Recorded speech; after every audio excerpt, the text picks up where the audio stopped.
সেটি কমেন্টস করে জানাবেন। যাই হোক, আমি আসলে নিজেও একটা আতঙ্কের মধ্যে রয়েছি ভাই। আমি নারীদেরকে অনেক বেশি পরিমাণে সম্মান করি। নারীরা মায়ের সমান এবং আমাদের বোনের সমান। মা-বোন তারা আমাদের।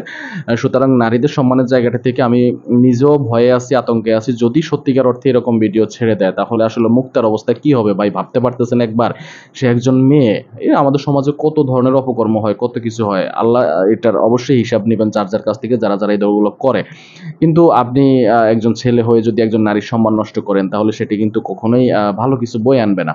আমি শুধু বারবারের মতো সব ভিডিওতে যেটা বলি, একটা কথাই বলব যে তারা এটা নিজেদের মধ্যে আলাপ আলোচনা করে সমাধানে চলে আসুক। এরকম ভিডিও ছেড়ে কারো মান-সম্মান যাতে ক্ষুণ্ণ না হয় আমরা সেটা কখনোই চাইবো না।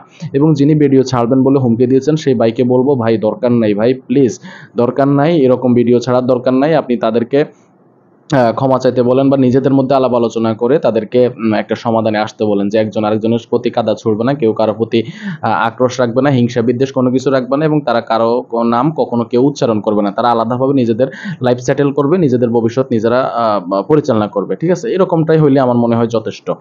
দর্শক, এই বিষয়ে আপনার মন্তব্য কি আমাদের কমেন্টস বক্সের ঘরে অবশ্যই লিখে জানাবেন। আজকের ভিডিওটি কেমন লেগেছে সেটি জানাবেন। ভিডিওটি যদি ভালো লাগে অবশ্যই ভিডিওতে একটি লাইক দিবেন, শেয়ার করে অন্যকে দেখার সুযোগ করে দিবেন এবং আপনি যদি আমাদের এই চ্যানেলে নতুন দর্শক হয়ে থাকেন তাহলে দয়া করে চ্যানেলটি সাবস্ক্রাইব করে পাশে থাকা বেল আইকনটি বাজিয়ে রাখবেন। তাহলে লেটেস্ট আপডেট ভিডিও আপনি সবার আগে পেয়ে যাবেন। আপনি অলরেডি যদি সাবস্ক্রাইব করে ফেলেন আপনাকে আমি অসংখ্য ধন্যবাদ জানাই। সকলে ভালো থাকবেন, সুস্থ থাকবেন। পরবর্তী ভিডিওতে আবার আপনাদের সঙ্গে দেখা হবে। সে পর্যন্ত আপনাদের সকলের সর্বাঙ্গীন মঙ্গল কামনা করছি এবং বিদায় নিচ্ছি। আসসালামু আলাইকুম।